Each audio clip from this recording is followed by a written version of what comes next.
Pues buenas noches, sean todos bienvenidos. Gracias a Dios seguimos vivos en otro día más de enseñanza que podemos aprender juntos.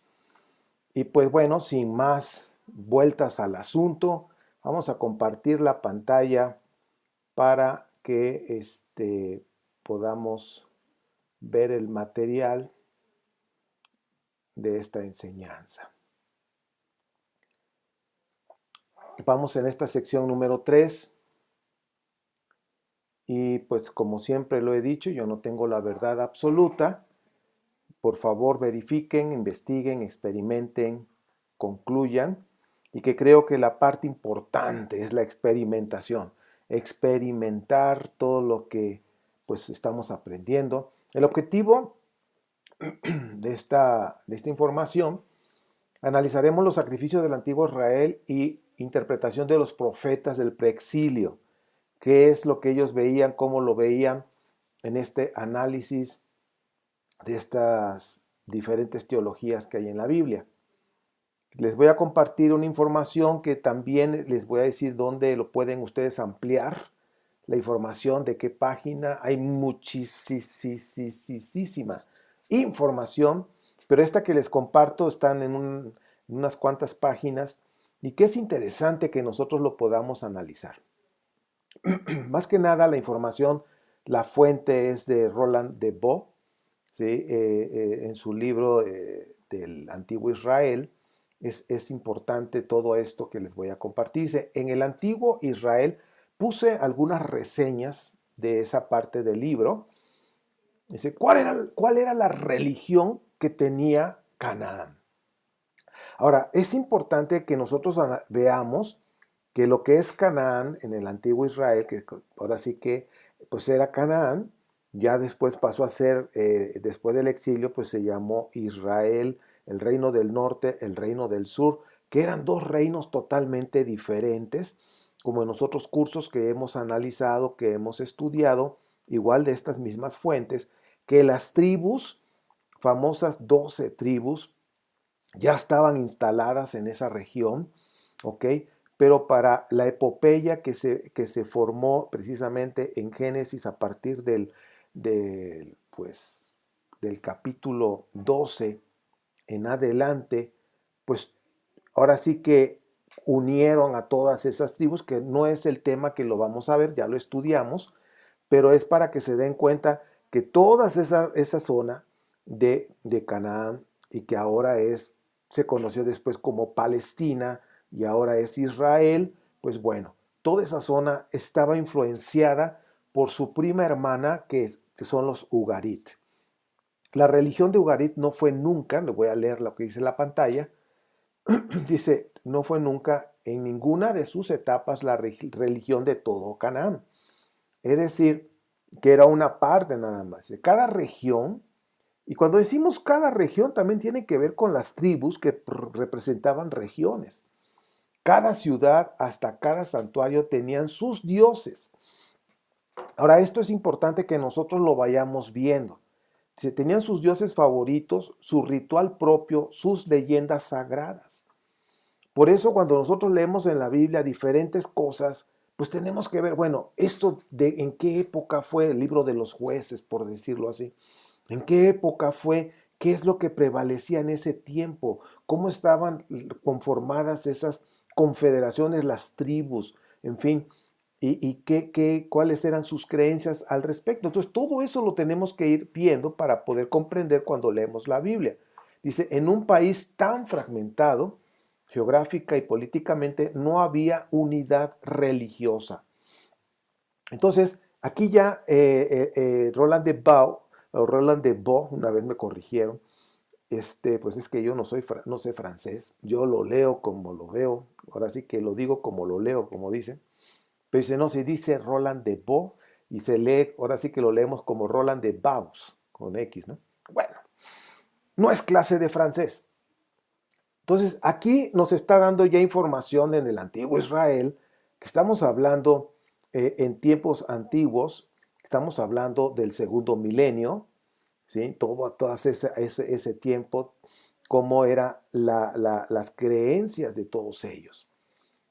Cada región, fíjense, repito, cada región, cada ciudad, cada santuario tenían sus dioses favoritos, su ritual propio, ojo con eso, sus leyendas sagradas. Bien, repito, esta información la saqué de ese libro, nada más para podernos ubicar. La religión de Canaán era politeísta, ojo. Es decir, Canaán era prácticamente lo que ahora conocemos como Israel, pero era politeísta. Por eso, cuando se formó, se compiló toda la información para formar la Torá, cuando estaban en el exilio de Babilonia, que ahí fue donde se hizo la Torá, imagínense todo lo que era toda esa zona politeísta y tener la mentalidad de llevar a un pueblo que regresaba del exilio a que que fueran solamente monoteístas. O sea, no fue algo fácil, ¿sí? A Akenatón no le fue fácil hacer eso y no lo logró, ¿ok? Eso que quede claro. No logró instalar en Egipto lo que es el monoteísmo, pero fue uno de los precursores de ese tema. La religión de Canaán era politeísta con una multiplicidad de nombres divinos. Ojo con eso. ¿Ok? Aquí es donde viene el dios el dios Elión, en fin, muchos nombres que aparecen, entre ellos está Yahvé o Jehová, en fin. Dice, ahora poseemos dos tablillas de Raf Samra, una en escritura ugarítica y la otra en escritura acádica. O sea, el acadio es uno de los lenguajes más antiguos que el hebreo. Y cada una de ellas nos da una lista más de 30 divinidades que formaban parte del panteón ugarit. Entonces, chequen el dato, ellos veían, como lo vamos a leer, cómo eran sus dioses, cómo lo visualizaban, cómo era la cosmovisión. Y todo eso lo tenemos que ver cuando estamos leyendo sobre todo las escrituras hebreas. Dice, esa religión es también antropomórfica. Dice, los dioses, chequen esto, nacen, mueren y renacen. ¿Ok? Que ahí está lo que viene de la reencarnación. Se casan y engendran, comen y beben como los hombres, poseen todas las pasiones humanas. Así visualizaban, por eso es que hablaban de que el dios él tenía su esposa, posteriormente Yahvé tenía su esposa, y así sucesivamente, o sea, así visualizaban a los dioses como un matrimonio, como todos los seres humanos. Ahora, el vocabulario sacrificial en Ugarit y en Israel eran distintos, pero eran parecidos en tres áreas importantes que incluso nosotros lo leemos en la Biblia. Holocaustos, ofrendas de paz o comunión, que eran sacrificios para estar en comunión con el Creador. Y había en los Ugarit sacrificios expiatorios.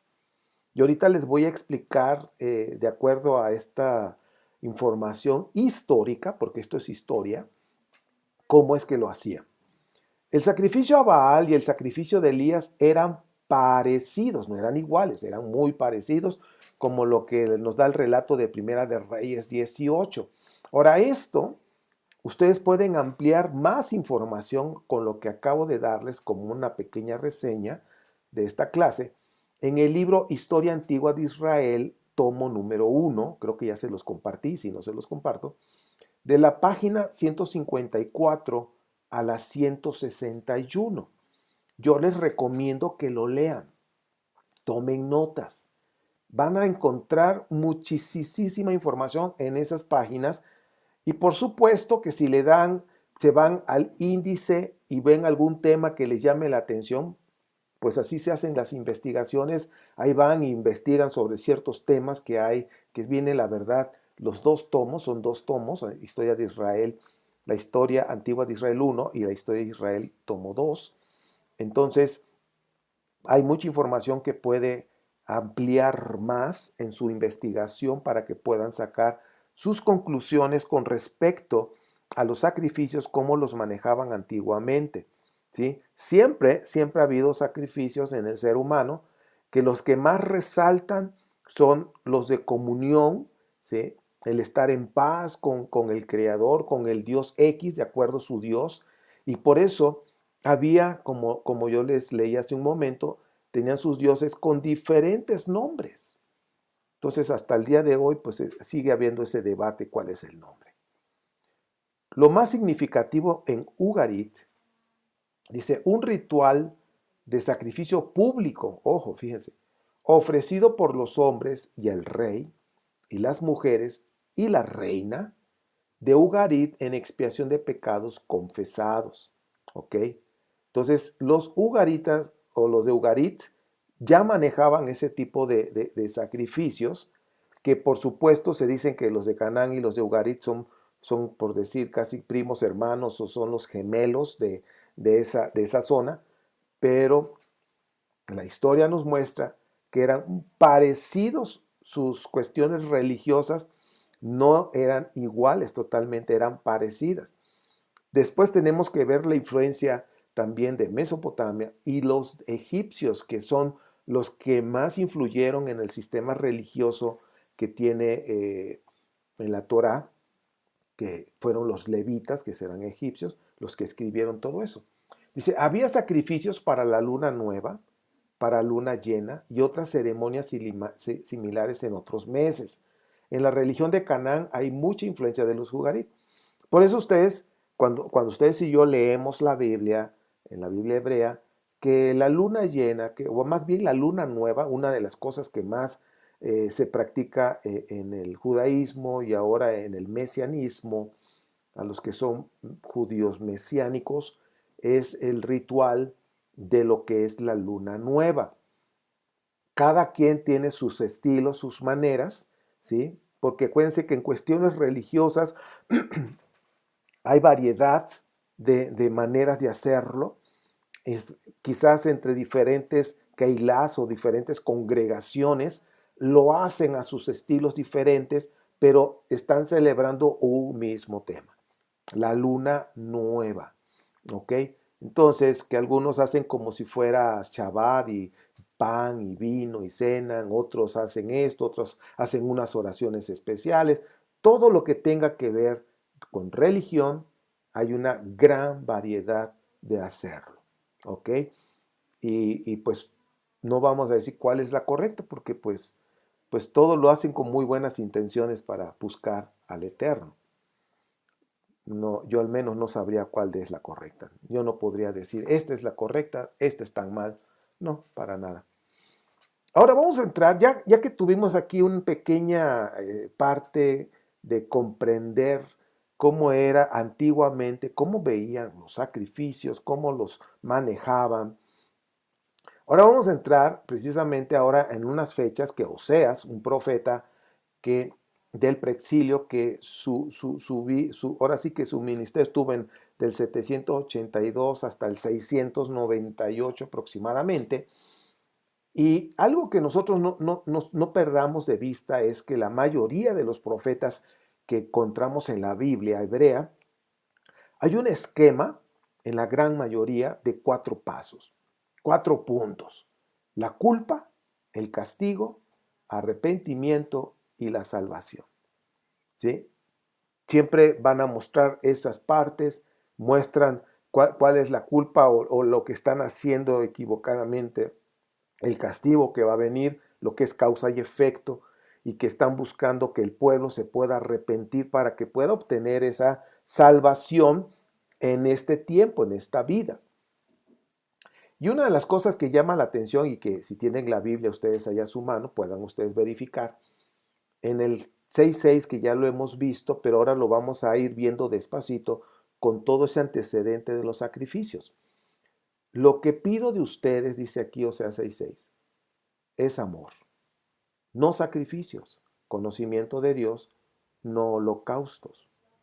Una de las cosas que si nosotros recordamos, qué es lo que hacían antiguamente diferentes culturas, ¿sí? Pues estaba precisamente, me voy a ir para acá, a regresarme, holocaustos, las ofrendas de paz o de comunión y ciertos sacrificios expiatorios donde confesaban sus maldades, sus pecados, ¿sí? Y bueno, ¿qué es lo que está diciendo aquí el profeta? ¿Qué es lo que, de acuerdo a esta percepción, lo que él percibía era el amor y conocimiento de Dios, que habla de esa intimidad, de esa conexión del corazón, y no estaba enfocado a los sacrificios, no estaba enfocado a los holocaustos, es decir, a todo lo que tenga que ver, tantos holocaustos, sacrificios de comunión como los expiatorios. O sea, en ese punto, no, lo que dice el profeta, a Dios no le llama la atención, no le interesa. Vamos a decir, en todos estos sacrificios.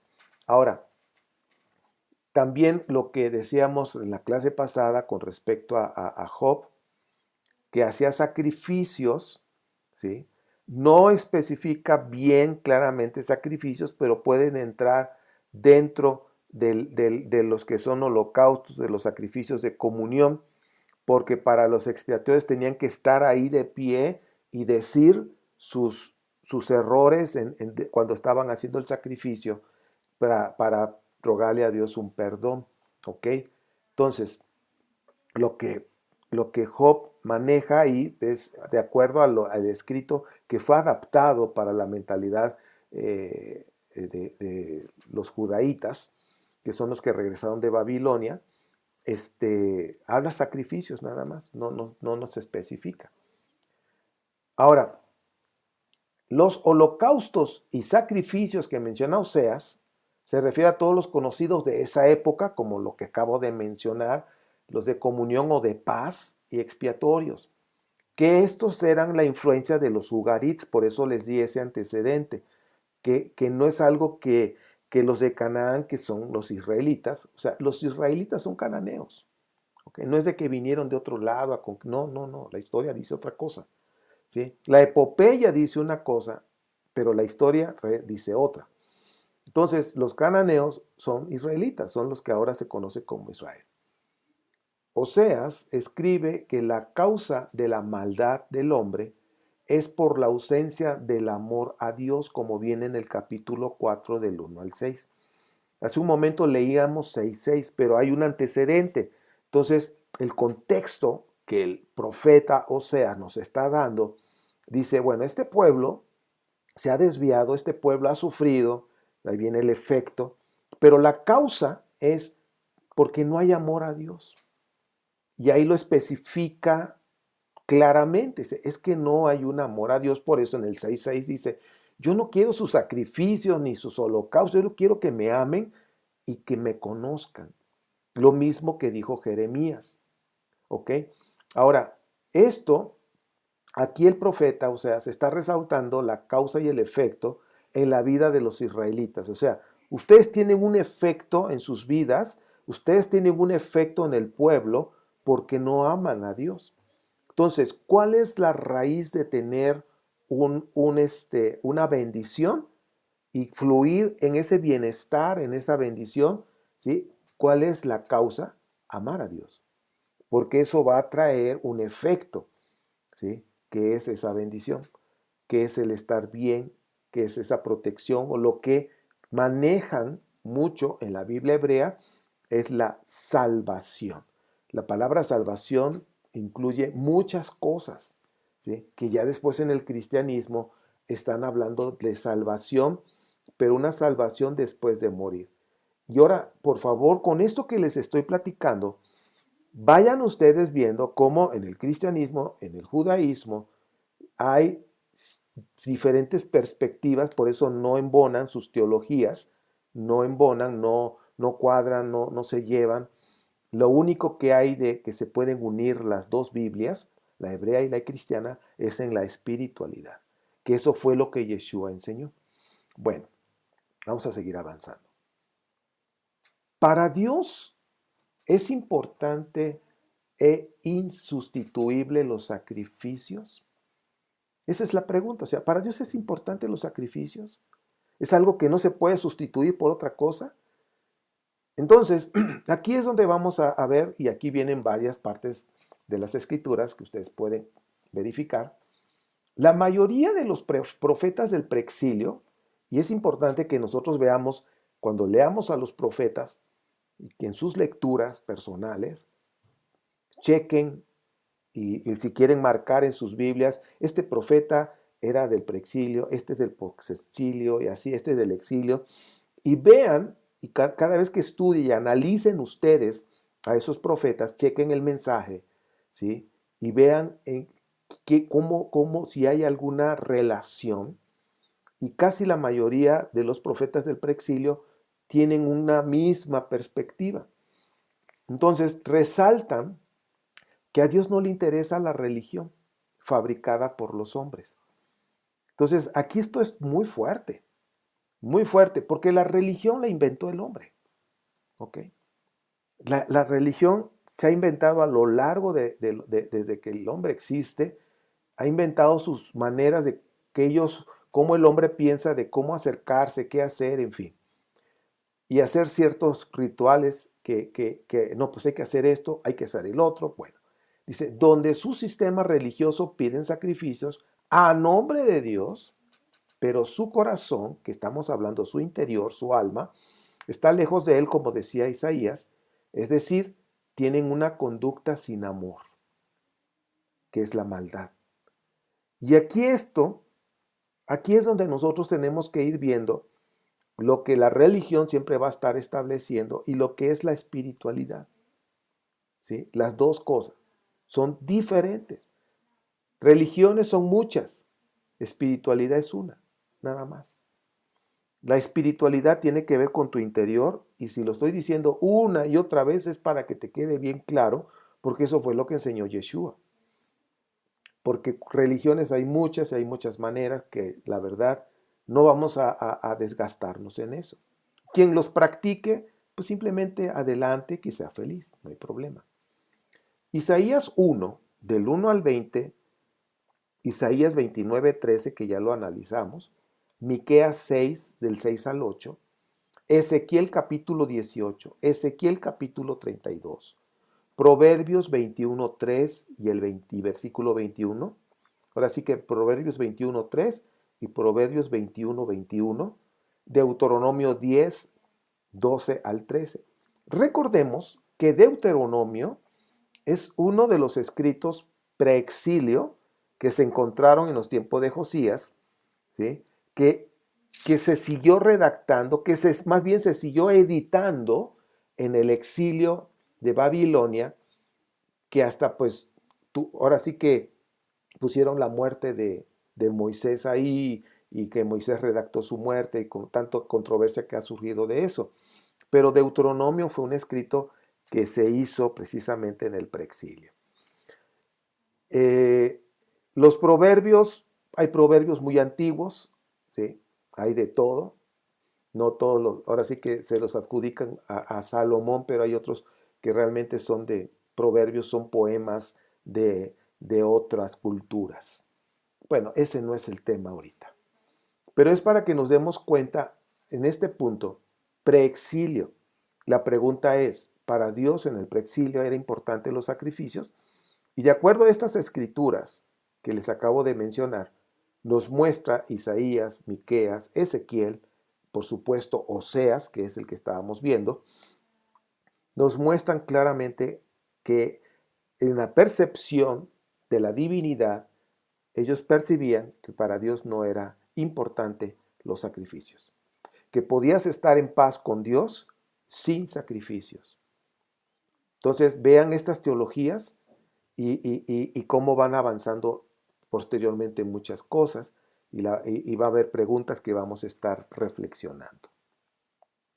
Después del exilio, los sacerdotes levitas, que les he dicho que eran egipcios, establecen el sistema religioso del templo, los sacrificios expiatorios.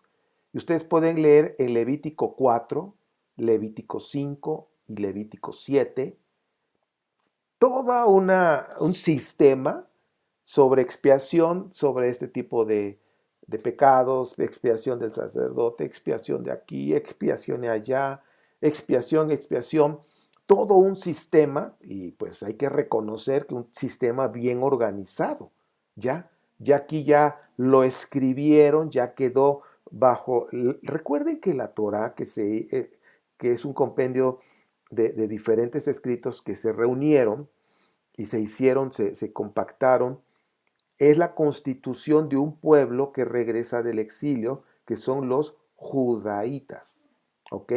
Y que era la manera, y ahora con el nuevo templo que se estaba levantando, ahora sí que tenían toda una, ¿cómo se dice?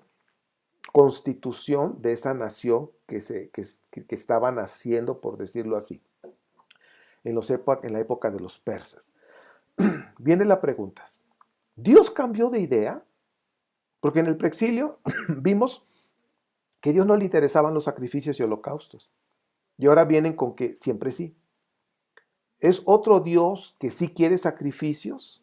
Recuerden que de acuerdo a los panteones de Ugarit y también los cananeos, había más de 30 dioses. Entonces, o hay monoteísmo o seguimos en un politeísmo, ¿sí? Entonces dice ahí la pregunta, ¿es otro Dios que sí quiere sacrificios? Luego, en el preexilio, exilio y postexilio, fueron tres dioses diferentes, o sea, un dios había en el preexilio, había otro dios en el exilio y otro dios en el postexilio. ¿Eran al caso tres dioses? ¿O son tres religiones diferentes fabricadas por el hombre? Esas respuestas ustedes las tienen que llegar a sus conclusiones con los recursos que les estoy proveyendo en dónde leer, en dónde poder investigar, porque de eso se trata, que ustedes puedan leer, investigar y llegar a sus conclusiones a estas preguntas. En temas religiosos siempre ha habido y siempre habrá una variedad de interpretaciones en las diferentes religiones. Por eso religiones hay muchas, pero espiritualidad es una. Una y otra vez se los voy a estar diciendo. Dentro del mismo judaísmo hay diferentes denominaciones o sectas, dentro del cristianismo ni se diga, y todas tienen su interpretación diferente, ¿ok? Y que es respetable, pues. Ahora, la pregunta es, dentro de todas esas denominaciones, se podrán poner de acuerdo en algún punto, pero no en todo, ¿ok? Es difícil. Y aquí vamos a analizar algo histórico también que viene en la Biblia. Jeremías 7:21 hasta el 8:3, capítulo 8:3, y luego del 9:22 al 23, se los voy a platicar. Dice, la confederación de las 12 tribus salieron de Canaán y tenían costumbres arraigadas con respecto a los dioses de la zona. Estamos hablando de esas confederaciones, de esas tribus, de esos grupos, por decir, de que ¿cómo dicen? No, de Efraín, de Yahudá, bueno, la tribu de Dan, que la tribu de Dan eran griegos, ¿ok? Sansón era griego. Entonces, cosas por el estilo. Y diferentes tribus la que estaba junto a Dan, creo que era la de Asher, que cuando salieron de acuerdo al relato, que cuando salieron del Éxodo, de acuerdo al relato del Éxodo, salieron las 12 tribus, pero esa tribu ya estaba instalada en la orilla del mar.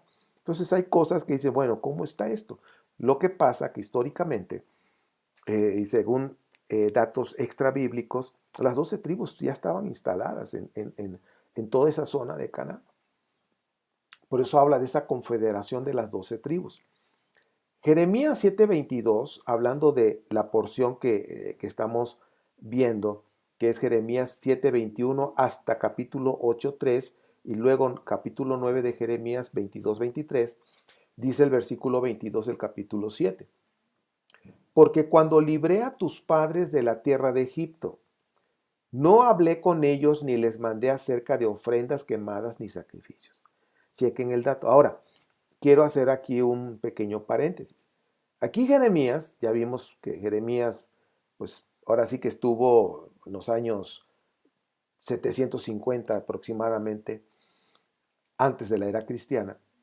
Él está hablando, dice, cuando tus padres salieron de la tierra de Egipto. Cualquiera podría pensar, Dice, no, pues es el relato del libro del Éxodo que hay. Bueno, para ese momento el Éxodo todavía no se escribía, cuando Jeremías hablaba de esto. Recuérdense que se escribió después. Entonces, aquí el punto de lo que está hablando, que sí hay datos históricos, que sí hay argumentos de esto, eran de dos salidas que fueron de los Ixos, ¿sí? Que ahora sí que había información y que eran gente de toda esta zona de Canaán que estuvieron instalados por la cuestión comercial y bueno, la historia ya lo vimos. Entonces, a eso se está refiriendo y el otro grupo más pequeño, los chasus que salieron después, con permiso salieron ellos sin tanto rollo de guerra, sí había cierta documentación o hay respecto, ¿ok? Entonces a eso se estaba refiriendo de los que salieron de ese éxodo, vamos a decir, bastante fuerte en los años 1500. Había en la memoria colectiva, había esa información. Bueno, entonces, nada más como un pequeño paréntesis, y aquí está hablando, dice, no hablé con ellos ni les mandé acerca de ofrendas quemadas ni sacrificios. ¿Ok? Versículo 23. Ordené obediencia para que les vaya bien. Obediencia, esa conexión con Dios, obediencia. Recuerden que ya Yeshua hizo el resumen de todos los mandamientos que puedan haber, es amar a Dios, a tu prójimo y a ti mismo, como a ti mismo. Ahora, los sacrificios no es una idea de Dios y no lo pide, o sea, que quede claro. Ahora, hay especulaciones, que también es necesario que lo mencione. Hay especulaciones con respecto al Éxodo, que el Éxodo es un relato, es una parábola, no sucedió como tal, pero hablan de que cuando Adán y Eva tuvieron la desobediencia, el pecado de desobedecer, entonces Dios sacrificó dos corderos para poder sacar ahí la ropa para Adán y Eva. Esa es una especulación. Y que de ahí vienen los sacrificios, ¿ok? Y por eso también después Abel hacía sacrificios y en fin, toda una especulación al respecto. Bueno, los sacrificios no es una idea de Dios y no lo pide de acuerdo a los profetas, eso yo no me lo inventé. Originalmente los sacrificios es una idea humana para ganarse el favor de los dioses y tenerlos contentos. Jeremías 7:24 dice, pero no escucharon ni prestaron atención, siguieron sus propios consejos, la disposición de su malvado corazón. Han caminado hacia atrás, no hacia adelante. Entonces, fíjense, estamos leyendo esta parte de Jeremías 7 y lo que Dios estaba pidiendo en el 23 es obedezcan, o sea, conéctense conmigo, conózcanme. Porque una de las cosas que Jeremías más adelante habla es no te sientas tú dichoso de que sabes mucho, de que tienes mucho dinero, tienes mucho ganado, muchas tierras, sino siéntete dichoso de que me conoces, ¿ok? De que sabes que yo soy Dios. Más adelante Jeremías lo dice. Pues bueno, lo que estamos viendo aquí dice, pero no escucharon ni prestaron atención, siguieron sus propios consejos. ¿Ok? Entonces, si te das cuenta, nos está diciendo claramente, yo no estoy pidiendo sacrificios, o sea, siguieron sus propios consejos, sus propias ideas, lo que se les venía a su mente, lo que ellos querían hacer. Ok, seguimos. Los sacrificios de niños. Algo que Jeremías también tocó ese tema, porque era algo que se hacía, ¿sí? Algo que se hacía, lo conecté en la computadora, pero ya la conecté. Entonces, en los tiempos de Jeremías, pues era algo que pues se practicaba y luego cuando estaban en el exilio de Babilonia, que fue cuando hicieron ahora sí que empalmaron todos estos escritos para hacer la Torá, pues todavía seguían con esos sacrificios. Entonces dice, cuando se prohíbe algo es porque lo están haciendo. En el preexilio Deuteronomio, acuérdense que es el escrito más antiguo de toda, hablando de los 5 libros. Bueno, es uno de los más antiguos porque lo que es Génesis, había 2 escritos que ahí fue donde se compilaron los dos, ¿sí? Que era precisamente el del reino del norte y lo del reino del sur tenían sus dos perspectivas del Génesis, que tiene influencia de otras culturas, ¿sí? Antiguas, de los sumerios, de los acadios, de los babilonios, y que de ahí salió la versión hebrea. Bueno, no es el tema, pero nada más como un comentario. Todo eso está documentado ya. En el preexilio nos muestra capítulo 12, 31 y capítulo 18, 10 al 11, hablando de estos sacrificios de los niños. O sea, qué tremendo. Porque había dioses dentro de todo ese panteón en ese lugar de Canaán, que sus dioses recibían esos sacrificios. En el post-exilio, ya Levítico, recuerden que eso ya se escribió en el exilio, pero en el post-exilio vemos capítulo 18, 21 y el capítulo 20, versículo 2 del libro de Levítico. Están hablando del mismo tema del sacrificio de niños. Eso era algo fuerte. Y ahora para poder, ahora sí que no imponer, sino poder enseñar al pueblo el monoteísmo, un pueblo cananeo que es politeísta, de que también había monolatría, que podían adorar un dios, pero sabían que existía varios dioses. Y la prueba está que Deuteronomio, cuando habla de los mandamientos, ¿sí? No tendrás otros dioses aparte de mí, eso es monolatría, donde están reconociendo que hay un Dios, ¿sí? Que en este caso ya estaba Yahvé o Jehová o Yahweh, como el Yud-Heh Vav-Heh, dice, me vas a adorar a mí, pero no tendrás otros dioses. O sea, hay monolatría, reconocían que había otros dioses en ese momento. Imagínate, para poder enseñar después el monoteísmo, que no fue fácil, que uno de los precursores, de los que escribieron acerca de esto un poquito más fuerte acerca del monoteísmo, fue el segundo Isaías, el Deutero Isaías, que fue el que se enfocó más a hablar de Dios como el único, que no hay otro. Recuerden que es del capítulo 40 hasta el 55. Entonces, ese es el segundo Isaías. Y él presenta al Creador, lo presenta como hombre, pero lo presenta como mujer también. Entonces ya viene aquí la dualidad de hombre y mujer en un solo Dios. ¿Por qué hubo esa dualidad? Porque estaban sacando a Asherá de la creencia de todos el pueblo que adoraban a Asherá, que era una diosa súper importante y que tenían que sacarla, entonces tenían que ir dando esa dualidad. Bueno, todo esto pues está en la historia, ahí está. Y aquí viene hablando de los sacrificios de los niños. Aquí es donde dentro de ese compendio, de esa compilación de escritos para hacer Génesis, agregaron el capítulo 22. ¿Sí? De acuerdo a los filólogos, ¿sí? Por el tipo de redacción y, en fin, tantas cosas que pudieron descubrir, se agregó el capítulo 22, de acuerdo a la filología y al análisis exhaustivo que se hizo, eh, para poder respaldar la prohibición de sacrificios de niños. ¿Ok? O sea, había una lucha teológica tremenda, de una costumbre tan fuerte de cientos de años atrás, y de repente, pues ya no hagan eso, y el pueblo seguía sacrificando niños, eso es tremendo.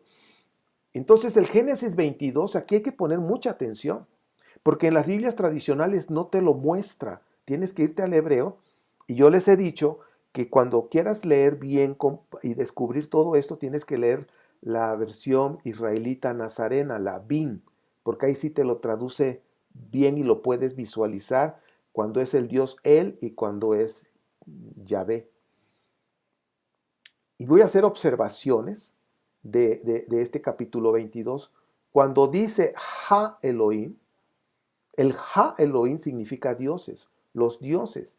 Por lo general, en la cosmovisión del pueblo, cuando ellos oían ese Ha Elohim, hablaba del matrimonio, ¿sí? Hablaban de marido y mujer.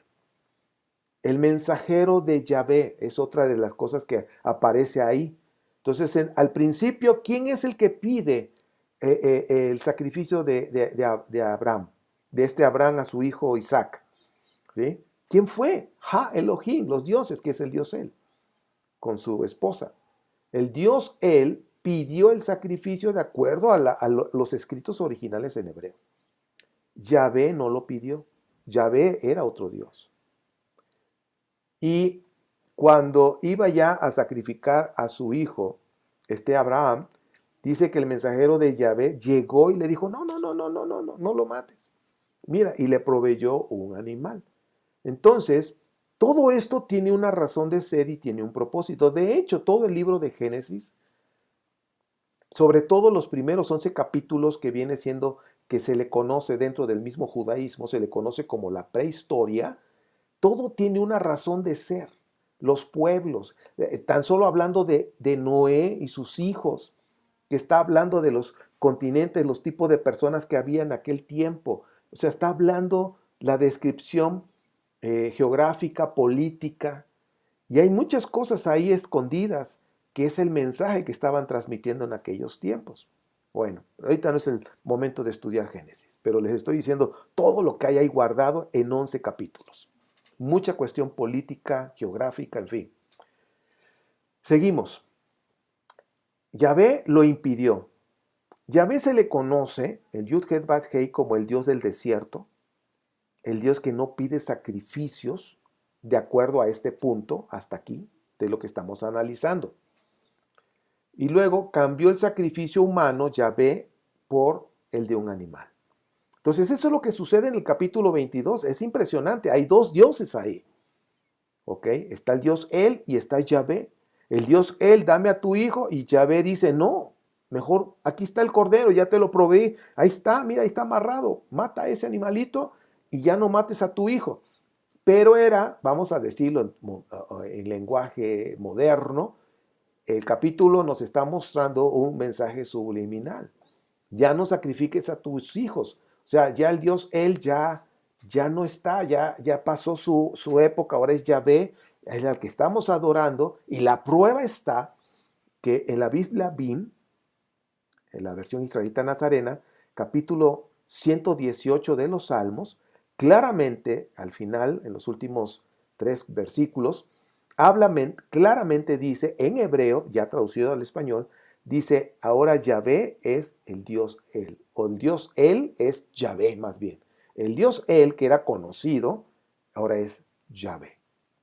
Entonces, todo esto fue fabricado para que la gente empezara a quitarse todo eso de la mente, porque el Dios él de alguna manera pues tenía presencia, era el supremo, que al Dios él también se le conocía como el Padre, ¿sí? El Padre, y así lo llamaban, el Padre. Pero bueno, ese es otro tema que ahorita no podemos después irlo analizando con estas teologías, porque es importante conocer la historia y por qué salieron todas estas teologías hasta el día de hoy.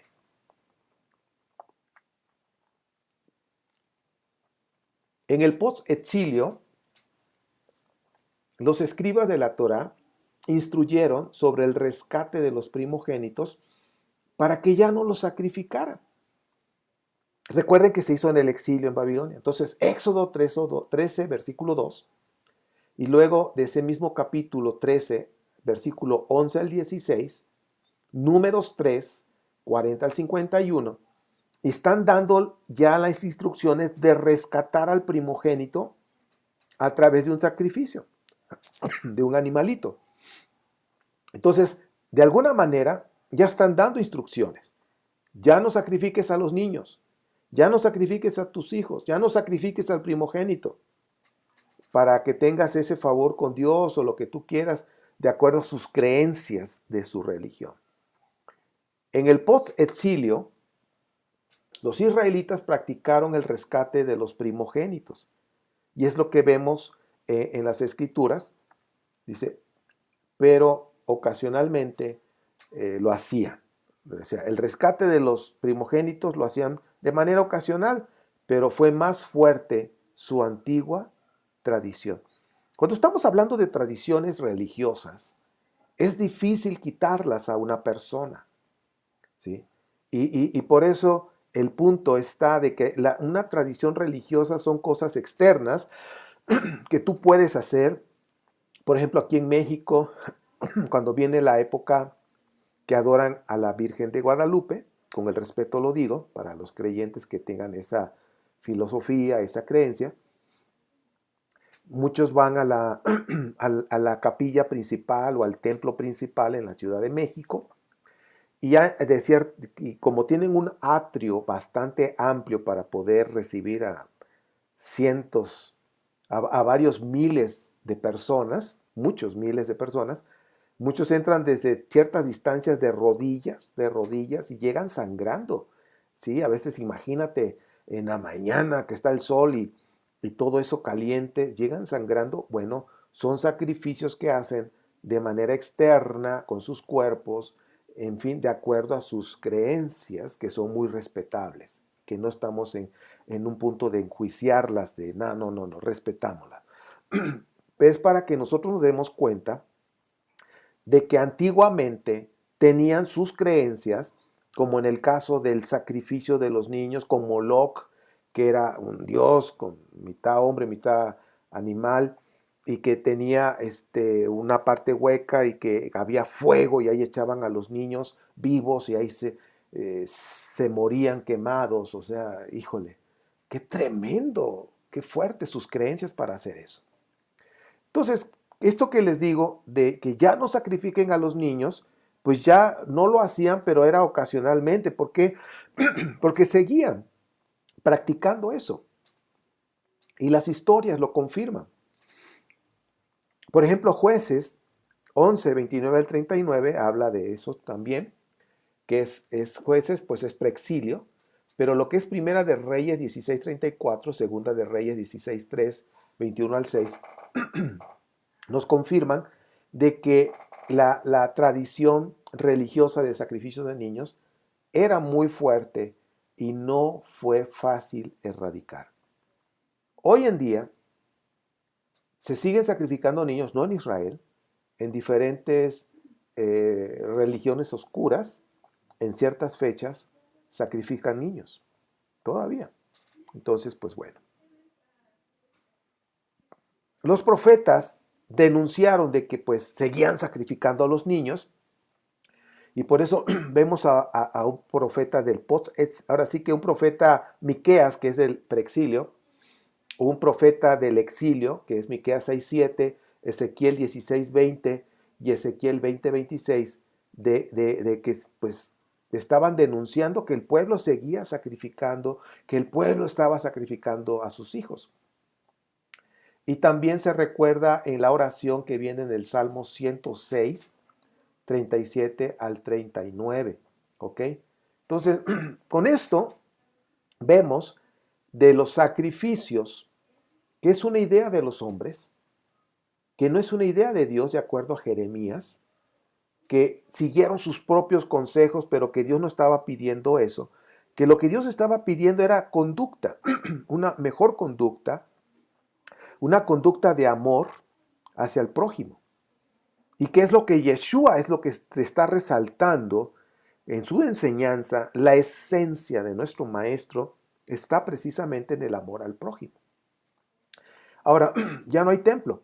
Desde el año 70 de esta era cristiana se suspende el sistema religioso del templo. En Jerusalén ya no hay sacrificios de animalitos. Si Dios no cambia, de acuerdo a las escrituras de Levítico, de acuerdo a las escrituras de Malaquías, que Dios no cambia, la pregunta es, ¿Dios cambió? Si en el templo se hacían sacrificios porque Dios lo pedía, de acuerdo a los sacerdotes levitas, ya no hay templo, ya no hay sacrificios, ahora ya cambió Dios. ¿Cambia o no cambia? O sea, son preguntas que ustedes tienen que encontrar respuestas. Ustedes tienen que llegar a una conclusión y esta es la última. Dios no cambia. Eso a mí me queda muy claro, la verdad, estoy súper seguro de eso, que Dios no cambia, tampoco sufre de esquizofrenia, no es voluble, no, no, no, no es bipolar, no, no, no, no, no, no es eso. Lo que sí cambia, o sea, Dios no cambia, eso nos queda súper claro y clarísimo y seguro. Pero lo que sí cambia es la cosmovisión humana, su interpretación de la divinidad, eso sí está cambiando a lo largo de la historia. Pero lo que no ha cambiado es la espiritualidad. La espiritualidad es la misma, que es la que de alguna manera los profetas estaban hablando, era espiritualidad, que era tu relación con Dios directamente, sin intermediarios, que es religión, o un intermediario, un ser humano que puede dar su vida, o sea, nada, de nada, de nada. Esa es la espiritualidad, tú y Dios directo, y que puedas tú amar a Dios y que cuando conoces más a Dios, te conoces a ti y empiezas a hacer cambios en tu vida. Y en cuanto más amas a Dios, puedes amarte más a ti y puedes amar a tu prójimo, porque tu prójimo y tú son uno en Dios, como lo vimos en una de las clases. Ahora aquí viene algo que llama la atención. El tema cambia y cambia totalmente tanto el cristianismo como por una parte del judaísmo. Es el tema de la reencarnación que ya lo vimos en un curso. Porque este tema de la reencarnación o de las muchas vidas define con solidez nuestra misión de vida en todas las vidas que puede haber. Y ahí cambia totalmente, y ahí es por eso la razón de que a partir del siglo IV el cristianismo sacó de sus canónicos, libros canónicos, los temas que relacionaban la reencarnación, porque hasta el siglo IV se creía de manera oficial en la reencarnación en el cristianismo, ni se diga judaísmo también, por supuesto. ¿Por qué? Porque, se los he dicho, es un tema de todo el antiguo Medio Oriente, en toda esa zona. El tema de la reencarnación era un tema muy antiguo, más antiguo que las escrituras que tenemos, porque uno de los que hablan más de este tema y que tiene, y ahora sí que estipulado en escrituras, son los egipcios, que es una de las culturas antiguas que también dejó escritos en paredes, y tantas cosas, y tan solo el libro de los muertos, como lo vimos, que hablan de que hay una vida después de esta vida y que pueden regresar a esta vida. Pues bueno, ese tema cambia todo el panorama en las teologías. ¿Por qué? Porque sobre todo este tema viene a romper las creencias en el cristianismo y a las creencias en una parte del judaísmo, que tienen judaísmo y cristianismo, tienen dos teologías muy diferentes, ¿ok? Que no son como agua y aceite, ¿ok? Entonces ahí es donde se rompe todo esto y se fraccionan las teologías, y por eso no pueden llegar a un punto. Lo que hoy vimos es, hablando de este punto en la Biblia hebrea, es que Dios no pidió sacrificios, de acuerdo a Jeremías, de acuerdo a otros profetas, que a Dios no le interesan los sacrificios, lo que le interesa es esa conexión de nuestro corazón directo al corazón de Dios. Bueno, siempre lo he dicho, ahora es tu turno y verifica, investiga, experimenta y concluye. Porque ese es lo más importante, tu propia conclusión. Ahora, yo sé que hay mucha historia atrás, hay mucha información histórica de esto y aquello, pero algo que estoy resaltando, que es algo que a mí en lo personal me llama la atención, es la espiritualidad ha sido la misma, no ha cambiado. Tanto lo que tenemos registrado en los libros de la Biblia, de esos profetas, y lo que en la Biblia cristiana, el que habla más de esto es Yeshua, ¿ok? De manera limpia, lo que es la espiritualidad. Ahora, cabe aclarar que los escritos que ustedes conocen de la Biblia cristiana, como hemos dicho, tiene mano negra, sufrió adaptaciones para poder mantener su filosofía religiosa o sus creencias acerca del castigo del infierno, de la salvación. Y muchas personas, cuando les digo las cosas, cuando me preguntan, oye, que Yeshua, que no sé qué, digo, es que Yeshua no va a regresar. Entonces, ¿cuál es mi esperanza? Entonces, pues es que si tú sigues pensando en la misma teología cristiana, pues la esperanza es de que va a regresar mi superhéroe, el que me va a salvar y que me va a hacer, pero ¿qué te toca hacer a ti? Por eso yo les decía que el tema de la reencarnación viene a romper todas estas creencias filosóficas o teológicas, ¿sí? Y que se han comprobado de manera científica que es diferente y que la misma Biblia lo dice. Ya lo veremos, ¿sí? Ya lo veremos, hay mucha tela de donde cortar acerca de estas teologías y se van a dar cuenta que la misma Biblia habla de esas muchas vidas, ¿sí? Que de una manera están ahí escondidas. Pues bueno, hasta aquí vamos a dejar esta tercera entrega de esta clase y que pues ahora les toca a ustedes investigar más a detalle cada uno de estos puntos que estuvimos hablando, un poco de historia de los sacrificios y que hay mucha información, por supuesto, pero de manera muy sencilla y resumida para que ustedes puedan llegar a sus propias conclusiones, que es lo más importante. Recuerden, religiones hay muchas, espiritualidad es una. ¿Y qué es espiritualidad? Es tu conexión directa con Dios sin intermediario. Es conocerte a ti mismo, amarte a ti mismo y amar a tu prójimo. Porque nosotros y nuestro prójimo somos uno con Dios. Entonces, pues, así de sencillo, eso no tiene tanta ciencia, pero eso es lo que muchas culturas en todo el mundo que ven la espiritualidad, porque la espiritualidad no es exclusiva de una nación, es para toda la humanidad y eso es lo único que puede unir a todo el ser humano en un solo ser, que es el amor. Eso es la espiritualidad. Pues bueno, hasta aquí dejamos esta clase. Bendiciones.